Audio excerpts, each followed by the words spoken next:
repique da viola estremeceu meu coração. Recordei minhas raízes e a minha conversão.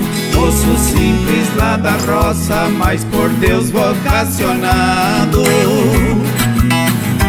Eu fazia ponteados pra cantar pra o Rei da Glória.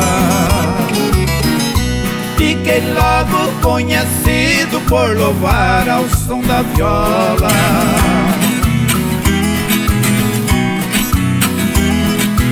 Fui crescendo na estatura de um servo do Senhor, procurando com firmeza o melhor para o seu louvor.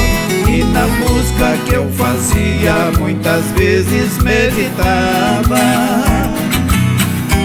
um levita que tocava pra exaltar a Deus outrora. Seu saltério tem 10 cordas, tem o mesmo som da viola.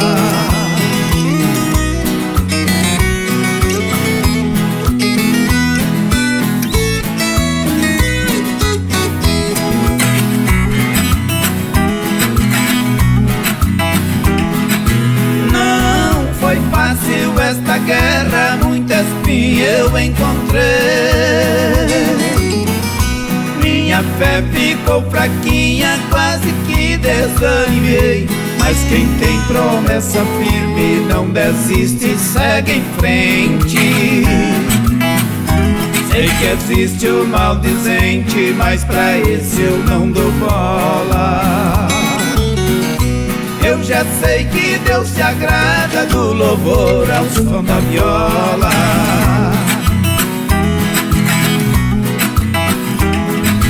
Cada povo tem seu jeito, sua fé, sua cultura. Deus recebe a nossa oferta se ela for de alma pura. Por mais simples que pareça, Ele aceita e não reprova. Se no mundo tem quem louva com pandeiro ou castanhola, é por isto que eu defendo o louvor ao som da viola.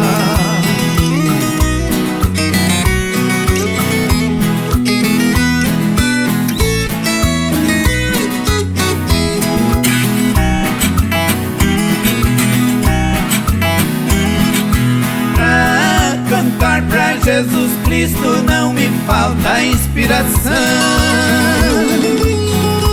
Já compus mais de 100 hinos tirados do coração. Com os mestres do louvor muitas coisas aprendi. Mesmo os salmos de Davi para mim foi uma escola. Se o Davi louvou com harpa, também vou louvar com a viola.